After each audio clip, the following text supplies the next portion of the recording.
Namaskar and welcome to Daily Global Insights, episode 270. Please like this program so it will go viral.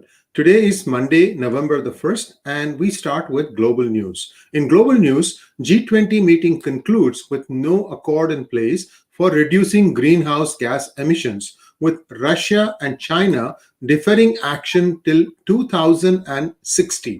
G20 does pledge to stop financing new unabated coal plants by the end of this year. Sridharji, namaskar. Your thoughts on the green energy plan, sir? Namaskar, good morning to everybody and good evening to those in India and good afternoon and good night to wherever you are watching this program from. My observations are that the absence of Russia and China is very notable, and whether it is strategic or whether it was meant, don't know, but clearly the climate agenda was a big setback in terms of what they wanted to accomplish leading into this COP26 summit that's going to happen in Glasgow. With regard to this coal, I just don't believe that this unabated ban that they're contemplating before the end of the year or after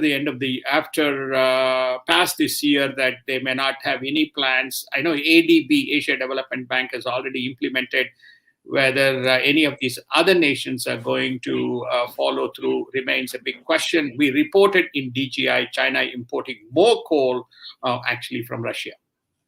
And the climate agenda now moves to Glasgow for the COP26 summit that will be chaired by the United Kingdom Prime Minister Boris Johnson. What are the expectations for this summit, Sridharji? The expectations for this summit are very targeted and very focused to achieve this negative minus 1.5 degrees centigrade goal in terms of the emissions and reduction of temperature by 2050. China and Russia have already indicated that they're not going to be able to meet the 2050, and they pushed it to 2060. They wanted to have specific emission measures to be in place by 2030 or 2025. China and Russia have declined, and they have stated, it is going to be 2030 rather than 2025. With regard to zero emissions in terms of the greenhouse gases, even India has taken a position it cannot meet its goal.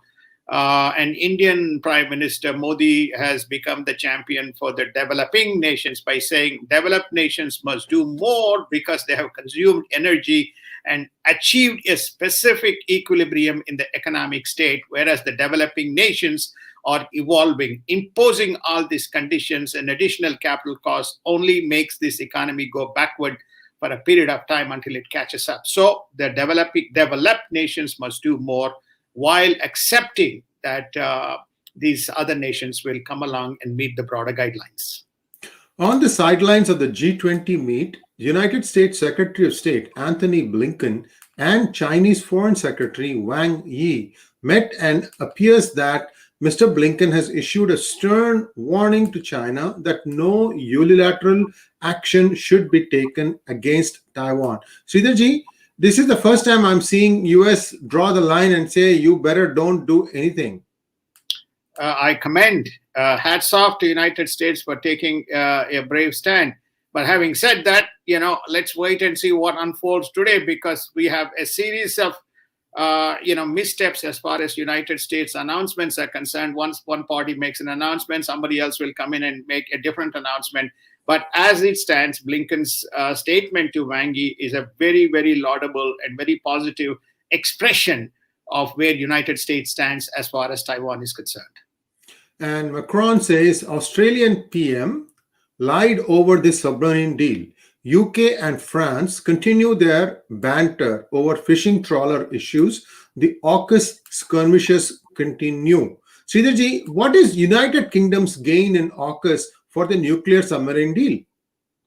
The significance is that it is the UK which will be supplying some of the submarine material. It'll be United States will be supplying, but UK will be the partner in this AUKUS deal as far as this naval, maritime, as well as surveillance and other aspects is concerned, closely coordinating with the logistics of the British Navy. There is already a HMS Queen Elizabeth, docked somewhere, which is one of their largest kind of attack carriers. So I think that this particular deal got France on the wrong footing, which is to say that you signed this accord with these nations when Australia had signed a deal with us to acquire the submarines, which means that France would have been a logical partner. France, Australia, United States. Instead, it went the opposite way. So that is the reason why France is very upset. Japan's ruling LDP secures complete majority in the lower house election, giving victory for the Prime Minister of Japan, Mr. Kishida. This will strengthen his hands and perhaps help him make some bold moves, sir.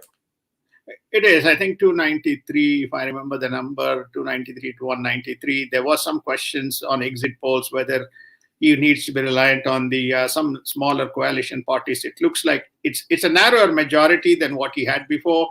This is one of the problems of the incumbency. But much has been said about the way COVID was handled by LDP, or very badly handled by LDP. And so I think that he gets an opportunity. He gets, I would say, as you rightly point out, a pep up in terms of making sure that the administrative issues are handled. I think the second issue is that there is a considerable pressure on the middle class. The flow-on benefits from the Abenomics has not flown into the middle class. This is the new, what he calls social capitalism. You remember we talked about the phrase social capitalism. The first origins of social capitalism is actually, the word came from Japan, but actually the architect of social capitalism, one has to say it is Prime Minister Modi. Now, actually, Biden is also trying to use the same concept in the United States. And COVID-19 outbreak worsens in northern China. Cities and ports are shut down. Sridharji, this is a bit of, your own medicine coming back to you. Well, I think they can only suppress information so much. Eventually, the information gets out. This news comes on the back of today or yesterday. A world crossing 5 million cases. Well, today is November 1 in the United States. It was November 1 end of day in Asia and almost end of day in India. So therefore, I think the 5 million number is a very big kind of a milestone, and it is it's a pandemic of gigantic proportions. And now China is saying that, we talked about South and Southeast China. Now it has gone to northern China. And they still don't tell you what the numbers are, but the information trickling in is not very good in terms of their shutting down. I also told from some of my staff that, Shanghai has had some challenges as well, in terms of quarantine procedures and uptick in cases. And Biden scrambling to stop Iran's runaway nuclear program. So Israel is waiting and watching, and somehow the Democrats still want to do a deal with Iran. I'm confused a little bit, Sridharji. Did Iran want this deal done to begin with when Biden came in, or is US unilaterally trying to make this deal again? I think they're essentially, to give you a short answer, this is a United States-led program. They wanted to go every policy of President Trump, they want to reverse. They put a cold water on what you call as the Abrahamic Accords, though they're trying to resume. On the contrary, they restarted this 2015 Iran nuclear deal, which was signed by the indomitable former President Obama. So they resumed this without any aspects. Is obviously to some extent triggered by internal constituents who have historically been supporting the Democratic Party. So there was a lot of groups which are sympathetic to Iran, which is also triggering action towards much more sympathetic view towards the Iranian policy. What you have now is a consequence that is emerging, where Iran is becoming a big problem around the III region, and Iran is becoming even bigger problem as far as its nuclear aspirations are concerned.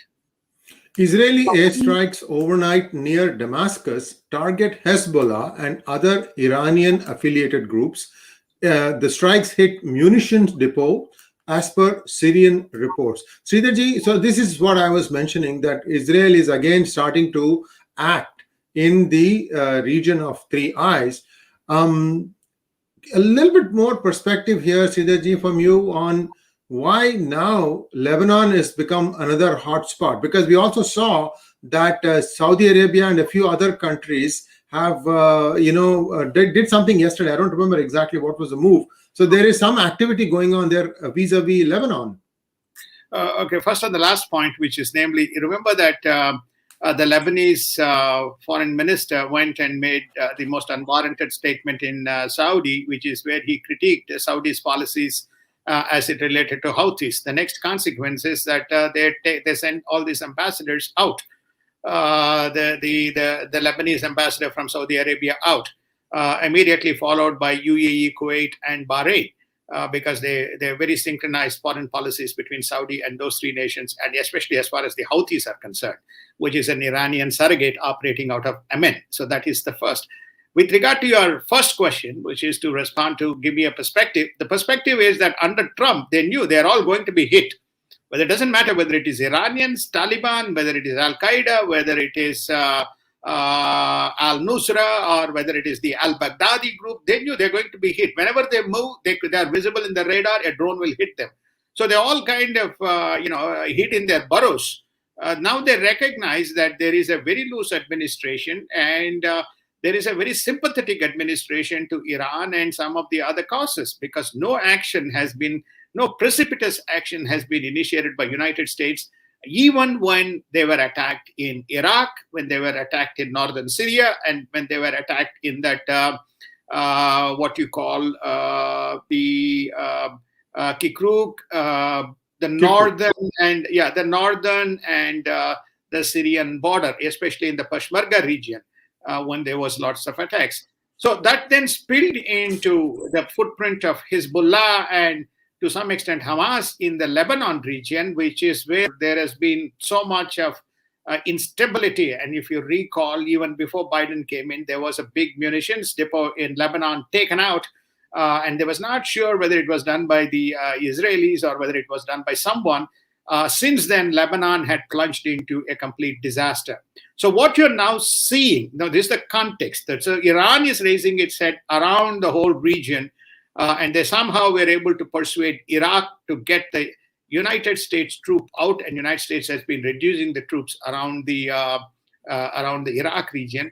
And they have been infiltrating and having a footprint across all the Three Eyes. So what does Israel do? Israel takes preventive action. It will take preventive action whenever it finds a target that it feels is a threat to the state of Israel. It responds. So what you're seeing is just very similar to what happened in Lebanon is happening. This is right around Damascus. They have taken out quite a few munition depots, they may have found that some new stockpiles have come in, and that all directed towards Israel. They took it out even before it could be used. And now let us take a quick look at India news. Developed nations enjoyed the fruits of energy and they must reduce their emissions, says Prime Minister Modi at the COP26 summit. We talked about this, so we'll move on to the next topic. PM Modi meets Indonesian Prime Minister Joko Widodo and discusses trade and joint partnership. So Indonesia could become a very significant partner for India if they each know what the other person wants. I think there is a developing agenda around Indonesia. Philippines, Vietnam, Indonesia, and Thailand is still sitting on in the what you call in the fence. But if Philippines, Vietnam, Thailand, and Indonesia all come in line with India, then the East Asia strategy or Look East strategy is more or less complete, because India has a very strong relationship with Singapore. As far as Malaysia is concerned, it is up and down, but along that other line, they're very strong. I think there's already some defense exercises that took place between Indonesia and India. In the Indian Navy went all the way up towards from Indian Ocean into the intersection of Indian Ocean and Pacific Ocean around the Indonesian islands. So I think that this augurs very well, not just on trade and defense, but Indonesia is also host to rare earths, especially nickel. and India and United Kingdom to join hands to launch Global Grid project. India bats for sustainable development in G20 and finds resonance. A very positive way to put this thing across, Sridharji. If India can lead the world in sustainable development, that would be a true feather in cap for Mr. Modi. Indeed, I think if I may, I will. There are two significant developments. One with Italy, which we'll touch shortly. As Yeah. far as this UK is concerned, the Solar Alliance is a pretty good effort, and United Kingdom is slowly beginning to accept. You remember that there was some power disruptions and power supplies in UK, which hit, and we covered this because they found some of the wind energy supplies dwindled, which caused distribution issues for United Kingdom. So United Kingdom is now looking at more and more around the solar and trying to expand its footprint, both in terms of access, know-how, as well as importing or exporting and putting capital into this area. And India is a leading solar power in the world. This particular partnership and establishing the grids could be very, very useful between the two countries. India and Italy resolved to strengthen partnership in the clean energy transition, green hydrogen, and natural gas identified as two possible areas. All truly laudable objectives. I think the most important thing about these things is when you transition to a new alternate green energy, what kind of costs it comes down to. At the end of the day, it is coal-based power costs so much, and or coal-based or petrol-based car costs so much per gallon. What is it if you use something else? Sridharji, how do you see India's initiatives in hydrogen? That is a very, very good one if India can pull it off. Well, I think the Italian partnership envisages establishing what they call as this clean energy corridors of distribution, not just purely generation of either hydrogen or production of natural gases, but establishing corridors to achieve two things that you are alluding to. One is storage, and second is distribution, and then obviously the final connectivity into your homes. The issue or the challenge that India has to overcome, which it has done in the solar, because is around creating two essential elements. One is this whole concept of battery storage, which is which is industrial, mobile or small storage, and then of course industrial park level or even community level kind of storage capabilities. If they can establish, and I think they are on the way, if they can establish also to store power from different sources, because that's the other problem. It cannot tightly couple solar alone for solar distribution and wind for wind distribution, wind power distribution, hydrogen gases, and so on and so forth, natural gas. You have to come up with an integrated kind of an architecture. I think India is developing. Given the size of India, I think both countries like Israel, Germany, UK, Italy, France, they are all interested in embarking in partnership, because you get access to billion people using this at their homes, and that's something somehow they all can benefit, because EU is completely behind the clean energy efforts. Indian Navy receives first P-15B stealth destroyer from MDL Mumbai. I think it is Mazagon Docks Limited, a testament to indigenous development. This has been in the pipeline, in the works for a few years now. Glad to see something come out of it, Sridharji.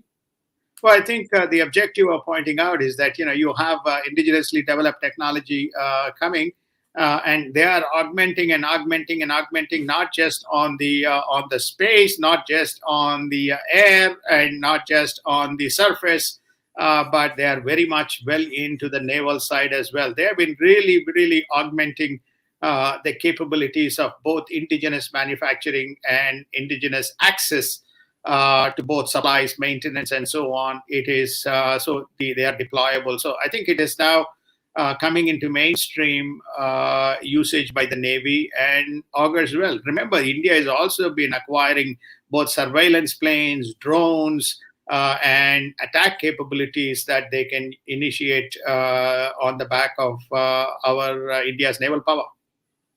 And a report by the State Bank of India states that informal economy has contracted to 15%, 1/5 of the GDP from about 52% 3 years ago through digitization, GST, and other programs in a significant boost to the government's coffers. Sridharji, this is impressive because I have seen this in action. Many people now say that the DBT works very well. They get an SMS message saying that the money has been transferred and credited in their account. And this makes things a lot more smoother. People can plan expenses all the way around. It's a stunning success for the Modi government, sir. Well, I think they believed and they bet on the digital transformation and that what they call as the direct connectivity. So breaking the barriers between the provider and the receiver. Most of the losses and pilferage occurred in between rather than the money being supplied versus the money to be received being received. I think they are extending it into the tax system. The GST, after all its hiccups, will eventually, normalize at some point in time, or if it is already not normalized. I think the next they're looking at the tax collection system, the income tax system. Then you have the direct benefit transfers and direct benefit programs. When you say direct benefit transfers, these are basically people who are underprivileged getting money. But I think they're extending these to various monetary assistance types of programs. We touched on it. There's more than 400 million people already enrolled in these programs. This e-portal, which is for registration of all informal laborers, who are not registered in any economic system, registering them, I think it's already crossed. The numbers that I have is about 5 crores. If it has crossed that number, then these are auguring very well for India to be a transformative, a fully participating economy. One of the issues about India not being a great GDP nation is the participation rates are very low, and the informal economy has also hindered its progress. And 10 cases of Zika virus detected in Uttar Pradesh as India vaccinates 1.06 billion doses, 734 million single doses, and 330 million fully vaccinated. India's active COVID cases have now dropped to 158,817. Very impressive number, sir. But what is this about the Zika virus? Well, I think that I still believe that there is, occasional spurt in, even in the state of Karnataka around, I heard that it's around Gulbarga that they detected some cases. In Kerala, there were some cases. In UP, MP, they have detected some cases. Look, I think that now since there is a very active vigilance relative to what it was prior, there's active monitoring and testing that kind of goes on, either self or through the medical programs, you're beginning to see some of these cases. There should not be any surprise that, occasionally if this issue flares up, given the magnitude of testing that is taking place. Not that, these cases may not have been absent prior, except that the testing is bringing forth all this to the forefront. And Modi commits to 5 billion vaccines in 2022 from India and helps to support the world.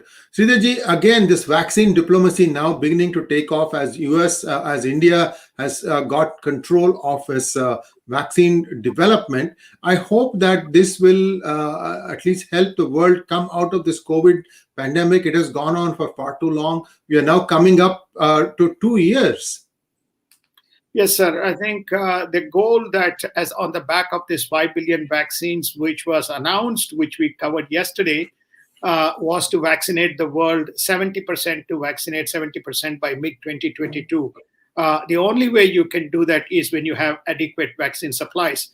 Remember, for some reason, Sinopharm, Sinovac, Sputnik all disappeared. It's now COVID, Moderna, and indigenously manufactured vaccines, be it Taiwan, be it Vietnam, be it Japan, be it, I think Sanyo is in it in Japan, and be it Israel. And it's obviously one of the biggest suppliers is going to be India. I think you also mentioned, I think you mentioned, you meant Covaxin, but you said COVID, but I think Covishield and Covaxin are the two. Yeah. Covishield and Covaxin. Yeah, they are the big numbers. I think they're ramping those numbers up in a big time. And in United States news, progressive groups within the Democratic Party see Biden starting point for the 1.75 billion framework to end the stalemate. Sridharji, finally, this climb down from by the progressives is starting to happen. And I think whatever the progressives have tried in the last 6 months is going to be reflected in the governorship of New Jersey, I think, and Virginia. So we have to wait and see how that plays out. But it's essentially a referendum on these extreme politics pursued by the progressives, isn't it? Indeed, I think that the progressive have been at the forefront of making sure that the Biden's popularity continues to dip and dip dramatically. I think at one poll was 39%, one poll is 42%. I think NBC poll is today predicting it to be 42%, the number based on the, not today's, today it is reporting, but based on the most recent data.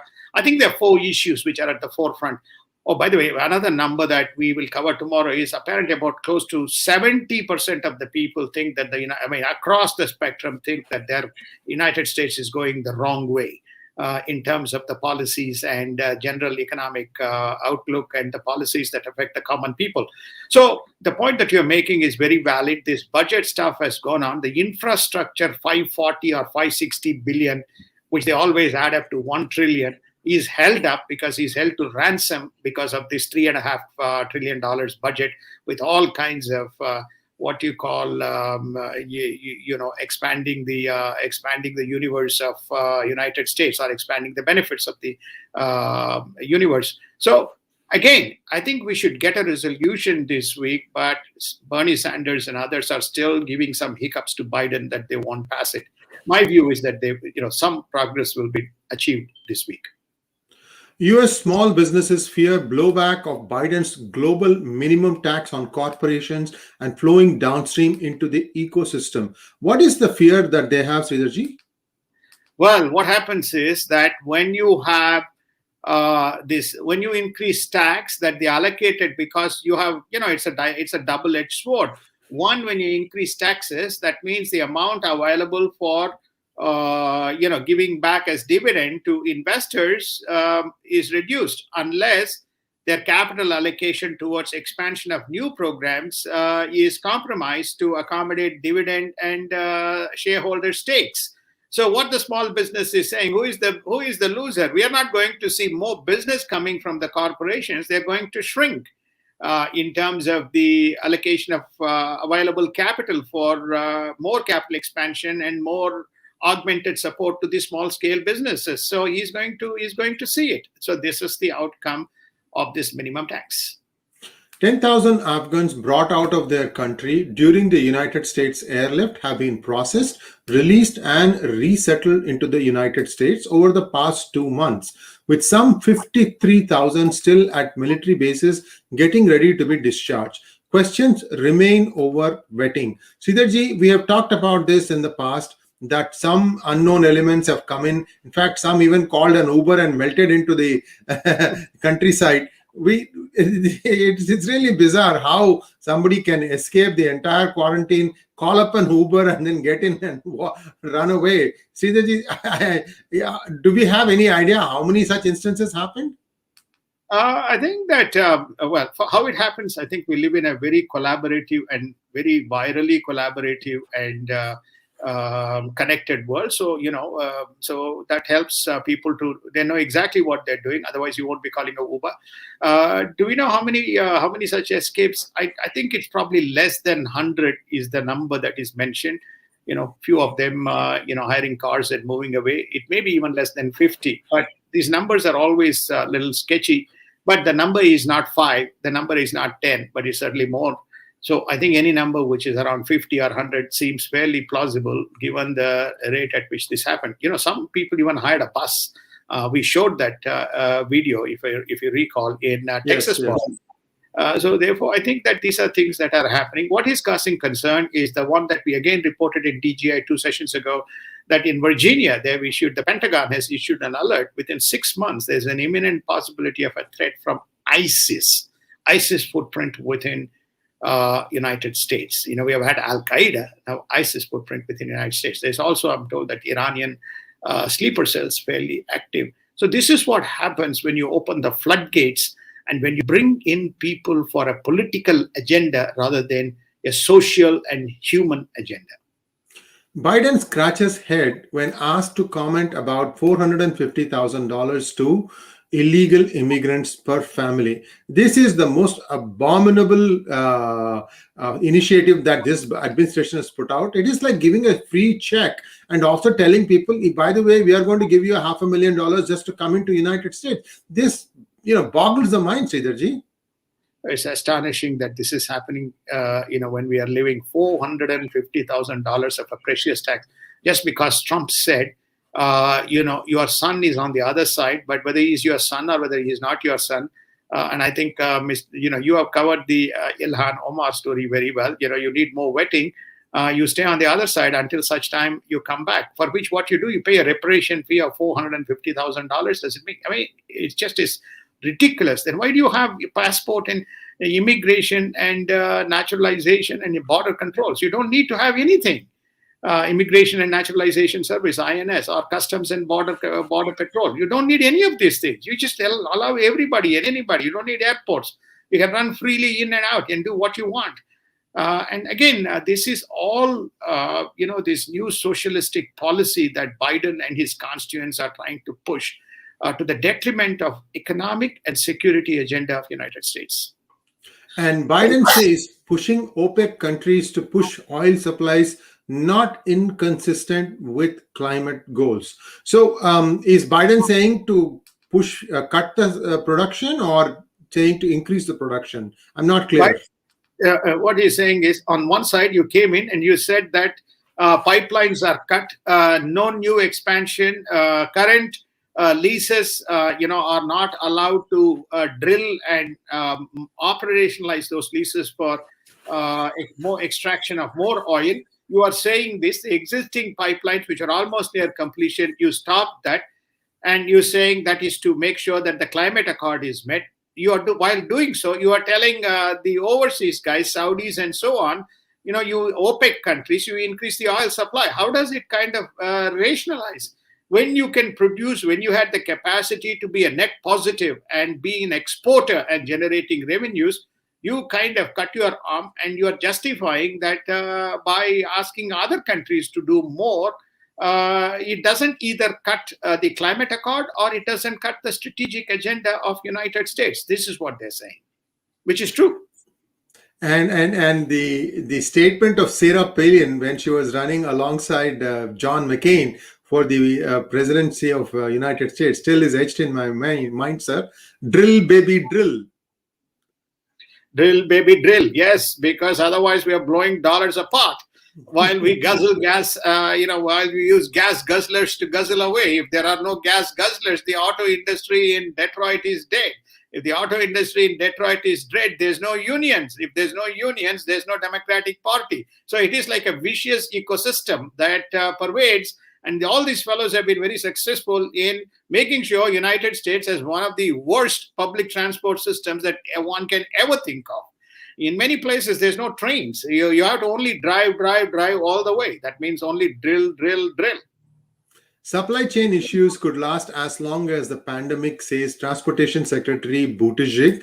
Michigan Gretchen, I think it's Margaret Gretchen, Michigan's governor, vetoes voter ID and election reform bills would hurt minority voters. Sridharji, Michigan is one of those things that is right in the crosshairs where a lot of dubious results had come out. In fact, in one county, it was proven that they had their things wrong, and yet Democratic Party completely papers it over, and they still claim that each county their own methods of conducting elections. This is ridiculous, sir. They have to come get behind one consistent method of electing the president. You do whatever you want for your county positions, nobody cares. But for the president of the United States, it has to be same way whether you are in Alaska or in Atlanta. We are a dysfunctional democracy, and the dysfunctionality is dramatically increasing in the United States. You do not need voter ID because if you ask for voter ID, you may deny a person to vote. Legal, illegal, doesn't matter. You don't need last four digits of a social security number because they have a democratic judge, so they got that. So in other words, there is no ID validation, whether he can vote 3 times, 4 times, because there's no way you can validate or invalidate it. Second, any reforms around this timing, absentee ballots, all that is not acceptable.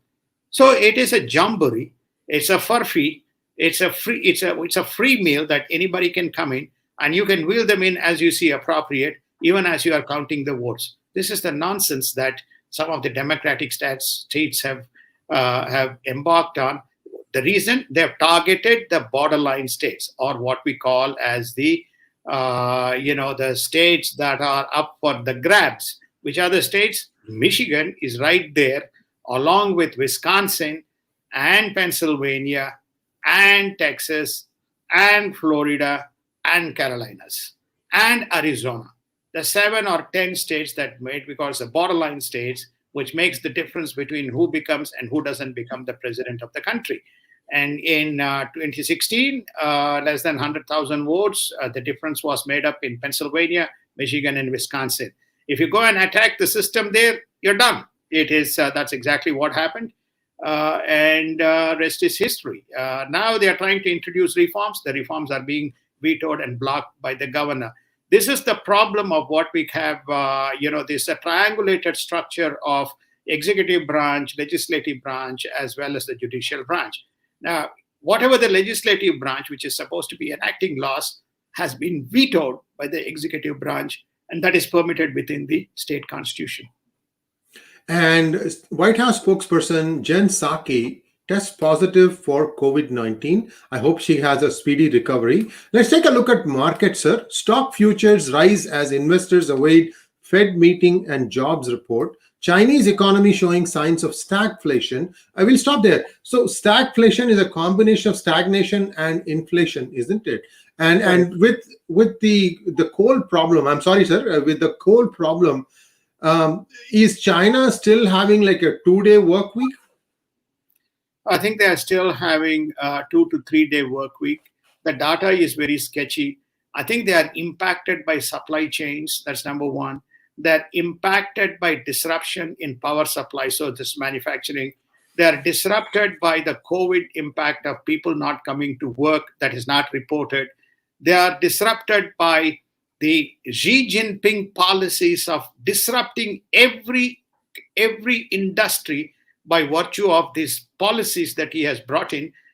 China has lost in less than 3 to 4 months more than $1 trillion worth of market cap of their companies. So he's constantly niggling at the industry. So they don't know what the up and down is. And he's also trying to put curbs on credit expansion within the banking system by virtue of these new laws that he's enacting. So it's not just one factor, it's a combination of factors that is hurting them very badly. And Saudi Aramco posts 160% rise in profits in the third quarter. Japan, Singapore, Korea all make positive strides. Sridharji, a wrap up for what is going to be the next 3 months for the markets worldwide, and then we can call this program a done deal. Well, I think that at the end of the year, as I predicted, most of the Asian economies are rebounding as you can see. India and China, are set for a higher growth. China is around 6.5%. India is around 10%. inflation may be a number, but stagflation within the context of China means something completely different with a 3 trillion reserve that they have. United States, is showing some trembles for what the full year will look like. But having said that, United States markets, because of the low interest rates, the markets will hold sway, and it's already way up in terms of relative performance for the year to date. So we will do fairly well. So I think the markets as we see for 2021, the economy as we see for 2021 around the world augurs well as we close out 2021. 2022, beyond the second quarter, because we'll continue to see the monetary and fiscal policy impact flowing into the first and second quarter of 2022. What happens after the second quarter of 2022 when the inflation really kind of kicks in and when the interest rate begins to climb when the central banks around the world rise the interest rates? That's when we'll begin to see some of the headwinds. United States is already pulling back on the tapering of its bond purchase program, so there's been less liquidity coming into the system. But I see 2022 second half to be the headwinds. And the other uncertain factor is the COVID finally managed, and is the resumption of the economy is 100% rather than 70 or 75% as we are beginning to see. Those are the things that will determine the second half of 2022. I think until the first half of 2022, we are in decent shape. Thank you very much, Sridharji, and thanks for joining us, folks. We'll be back again tomorrow, bright and early, and namaskar. Namaskar. Thank you so much. Have a wonderful day. Have a wonderful evening. And if you're going to sleep, good night.